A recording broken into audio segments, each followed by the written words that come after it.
childhood in Richmond.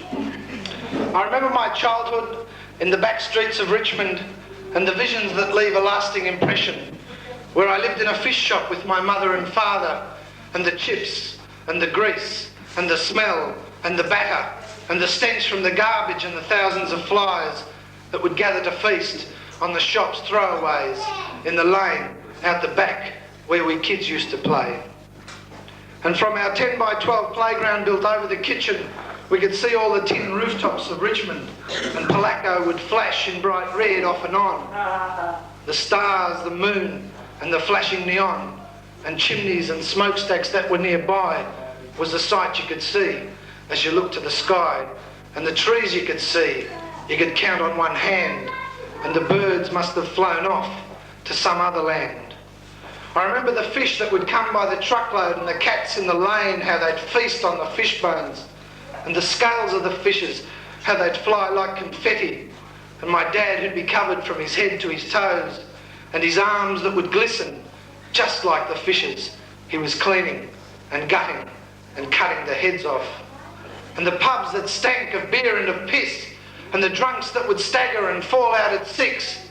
Up the hill they'd swagger to get some chips, or a cray if they had a win on the races, or some prawns or oysters to take to the missus, or some bread and butter soaked in Worcestershire sauce to sober them up before their main course. And my dad, who left Greece when he was 15, his hope, his ambitions, and a bag full of dreams, but spent the rest of his life as a slave to a stove till his dreams were all greasy and his hope had all gone.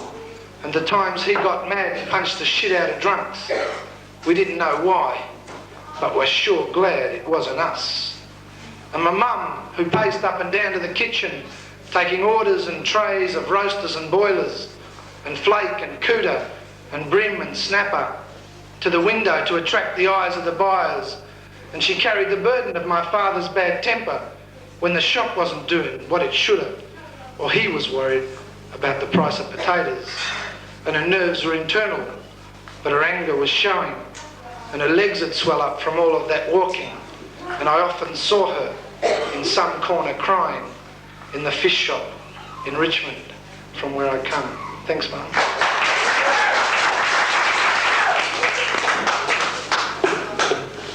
No, I said. He begs. He says, but I'm so horny. Please, please, he says. I need it. Can't live without it. It's your fault. You did this to me. Holding his balls, the prerequisite blue. Jesus, isn't it funny what a single kiss can do?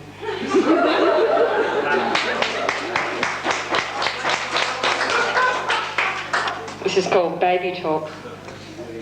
Rita says, babies? Ha! I'm never having any babies. School friends bought houses in the suburbs. They're progressively filling the rooms. Jill says you're not a real woman till you've dropped a bundle or two. She should know, she's had a dozen. Sally talks about sunshine, rainbows, washing days. Jan says they cure period pain forever. Ruth says, you just got to do it when you're ready. Erica says, well, I'm philosophical about this one, really. Judy says it's the will of God. My mum says it's just like shelling peas, they just sort of pop out.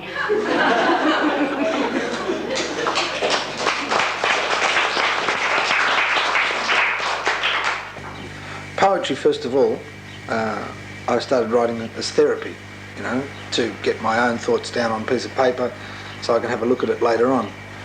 And then I progressed from that to sort of being able to express other ways I was feeling, when I was feeling good or whether I was feeling humorous or whatever. Well, I was a closet poet. I think most people are closet poets, particularly high school girls tend to write lots of poetry. And I came to a situation in my life where I couldn't work anymore, and the things that I always thought I would do, I couldn't do anymore.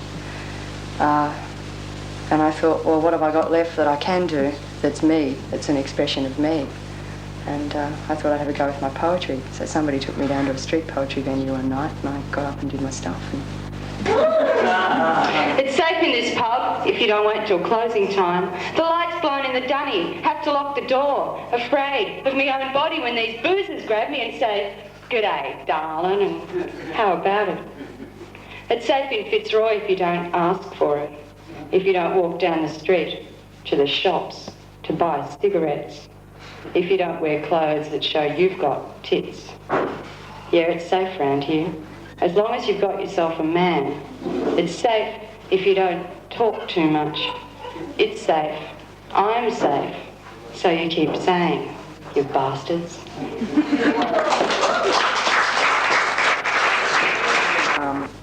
I started writing what's now called my feminist poetry before I ever labelled myself a feminist. In fact, for a long time I refused to be labelled a feminist because I didn't want to be put into any particular box.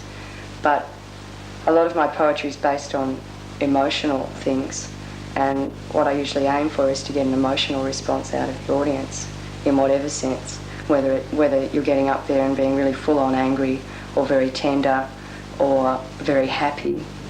And to do a bracket of maybe 4 or 5 poems that really contrast that. And if the poems work, you're going to move the audience through a whole range of emotions.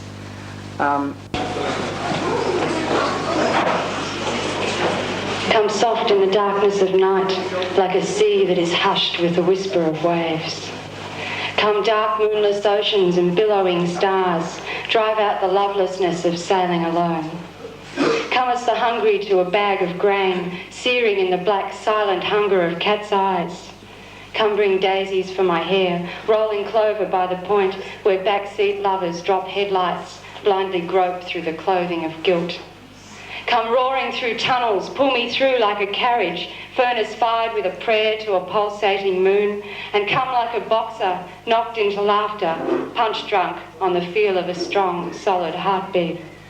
Come, survive tidal waves, sail treacherous seas, paddle clear water streams, ride the current of rivers. Come, be my lover. It takes a long time to be a punk. Punks aren't just born, don't just happen. People with spiked hair don't just appear out of thin air. There's lots of hours and glue and gel and time and care and love that goes into each one of those spikes. I started writing poetry before I ever thought of performance. It was only meeting people like Pio, Tom the Street Poet, those groups of poets around Melbourne that made me realise that things I was thinking about my own life and things that were happening in my everyday life were a valid topic of content for poetry. And before that I had a very stereotyped view of poetry as being some boring old writing that's locked up in libraries and books. The meaning of life. A 3-day layer of clothes on my chair, 2 days dishes in the sink, 4 months dust on the windows, 1 year's mould in the bath and shower curtain, a 2-week aroma on the bedclothes, no shirts, no socks, no jocks. Boy, what a mess I'm in. Just as well I vacuumed last week or I'd be real depressed. Time to get domesticated. I'm really into performance. I really like performing. I really like taking my poetry to new audiences. I reckon I change people's idea about poetry when I read to them. I don't want to seem conceited by saying that, but I think I do. Especially kids at schools, especially audiences that aren't expecting a poet to come on, or if they do expect a poet, usually think it's going to be boring, or it's going to be unable to be understood by them, or too metaphoric, or having to be worked out for a long time. And as my head was turned around by people like Tom the Street Poet and Pio, I think I'm doing the same to different audiences. And I've done it, South Australia, Sydney, Tasmania, Melbourne, around schools and things like that. To audiences that have a preconceived idea of what poetry is, and then go away with a different idea about what poetry is afterwards. High Street, Q East, where I live, it's a busy street. Trams, cars, motorbikes, ambulances, police cars, street sweepers, bikes, cars, trams, buses,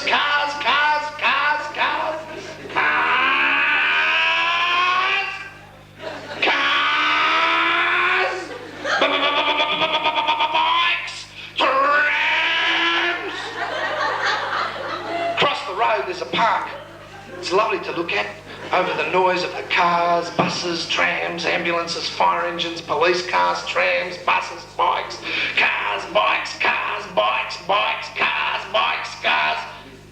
The other night, all of a sudden, at 8:58, suddenly there was silence, silence except for the sound of the park, a squeaky seat, a rocking swing, nighttime music, a certain peace, a hypnotising regularity.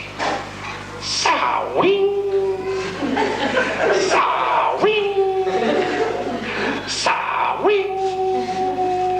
Car coming, bus, tram, bike, car, ambulance, police car, silent smash, ambulance, police car, ambulance, police car, ambulance, ambulance, ambulance. It was an all-women march against rape and sexual violence, and I got up and did a poem there, and one of the other poets got up and did something too. And I could see them thinking, oh, poets, we don't want poetry, we don't want this wimpy stuff. And we got up and we did our feminist stuff, and it was just what they'd been talking about. And it really got them fired up, you know, and then we went through a march through the city, and it was really a great witness to the people on the street to see hundreds of women saying, we're tired of this, we're tired of being violated, we're tired of being afraid to go out at night. You don't understand what it's like unless you're a woman, and if you are a woman, often you don't understand because you accept it. And I think that lack of freedom's become a very big influence on me in the things that I write. And it's made me want to do more performance, because performance is accessible and immediate. At the laundromat. A man at the laundromat surveys my folding of frilled pillow slips, lacy underwear. There's an old woman warming her ass on the dryer. She picks up my undies, says a good deed always returns. I hope someone rescues her from orthopaedic stockings. I sneak a look at the man who gives me an "I wasn't looking" look, then feigns interest in the talk of skinny Vietnamese who don't speak English. I'm folding and packing into green garbage bags my sheets purged of last night's sex, and underwear, no longer soft and scented, but frayed, robbed of passion by hot dryer blasts. I leave the steam, the tepid conversation, pack the book I didn't read, the detergent someone tried to borrow, sling my sack like Santa over shoulder, and walk the block to home, where the rain has stopped, and spring blossoms fleck the pavement like frail confetti, where the wind scents me with jasmine and last week's garbage, home to a fireside, a living room filled with books, clothes tagged hand wash only, a kettle on the stove, security, safety and love. Thanks. Cops, mate. Don't talk to me about cops, mate. Mate, I tell you, they freak me out, mate. Believe me, what can you do, mate? They pick you up, take you to the station, lock you in a cell, all around, all brick, mate. What can you do, mate? Then they take it in turns to come in, mate. Believe me, my mother didn't recognise me when I came out of there, mate. Reported. You fell down the stairs, mate. That's what they say, mate. You fell down the stairs, mate. Believe me, what can you do, mate? 2 broken fingers. Look, mate, they're not straight, mate. Cops, mate. Fuck, mate. Don't talk to me about cops, mate. They spin me out, mate. Believe me, one was standing near a window, right? A window. And he said, come here, mate. A window, mate. No way, mate. He jumped, I'll say, mate. There's 5 or 6 of them there, mate. Fuck, mate. He jumped, I'll say, mate. Cops, mate. Tss, cops, mate. Don't talk to me about cops, mate. Hey, they shoot, mate. What about the skippy on the bike? 1 shot in the air, another one through his head, mate. For riding a bike, mate. Fuck, mate. Report it. Report it, you reckon? What for, mate? If you put a cop in jail, they'll kill you. What can you do, mate? And another kid, Charlie, sitting in the corner said, what can you do, mate? Hey, buy a Ford! I think there is a lot of anger in women, particularly women in the arts and women that are expressing themselves, because you really are up against a lot. You're up against this stereotype of women being these, particularly in poetry, these women being these nice people that write nice poems about daffodils and their children, and people say to you, we don't want to hear about your washing machines or your nappies or your day-to-day drudgery. The fact remains that half the population are female, that they can relate to that, but that they aren't very vocal. And so it tends to be very male-oriented often.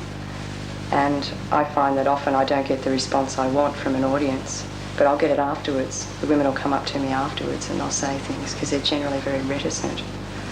But sure, writing angry stuff and performing angry stuff gets the anger out of you, but it also gets the anger out of the people who are watching, who have that anger in them. And until you get that out, you really can't write anything else. And I think it's something that every woman artist has to grapple with. If I was the son of an Englishman, I'd really be an Aussie. I could be a High Court judge or an actor on the telly. I could even be Prime Minister or a co-star with Skippy. If I was the son of an Englishman, I'd really be an Aussie. But my father eats salami, and my mother, she wears black. My last name's Papadopoulos, my first name's just plain Jack. If I was the son of an Englishman, I'd really be true blue. I could drink myself to delirium and glorify the spew, desecrate the countryside and destroy the kangaroo. If I was the son of an Englishman, I'd really be true blue. But my father, he drinks ouzo, and my mother, she wears black. My last name's Papadopoulos, my first name's just plain Jack. If I was the son of an Englishman, I'd really be fair dinkum. I'd be rowdy at the football and quiet on the tram, build 4 walls around me and never give a damn. If I was the son of an Englishman, I'd really be fair dinkum. But my father eats salami, and my mother, she wears black. My last name's Papadopoulos, my first name's really Komninos. So how do I live as a poet? It's a good question.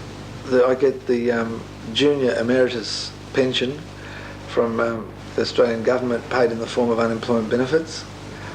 And I get money for performances, I get money for workshops.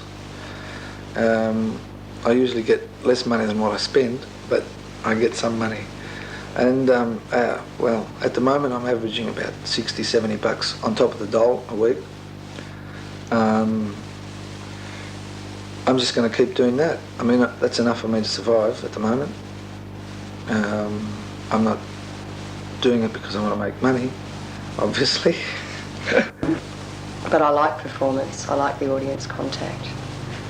I like being up there and knowing that those people are there and that they're listening and that what you say to them at that given moment is very important, and therefore really searching myself and make sure that what I say is the right thing to say, that what I'm saying is what I really believe. I think that's very good on a personal level, to have that constantly bringing you back and have that pressure to constantly examine yourself and think about what you are saying to people. That's the trouble with the poetry venues, the poetry readings, is that people who have already formed an opinion about poetry don't come to it. So you get appreciative audiences anyway. You get appreciative people who will listen to you.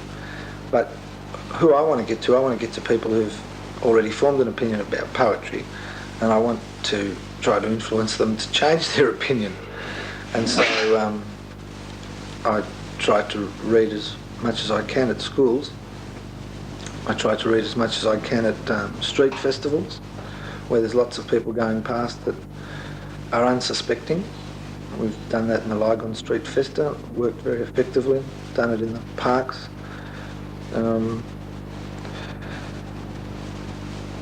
I like to push myself at music venues too, where people are getting out and having a look at what's going on.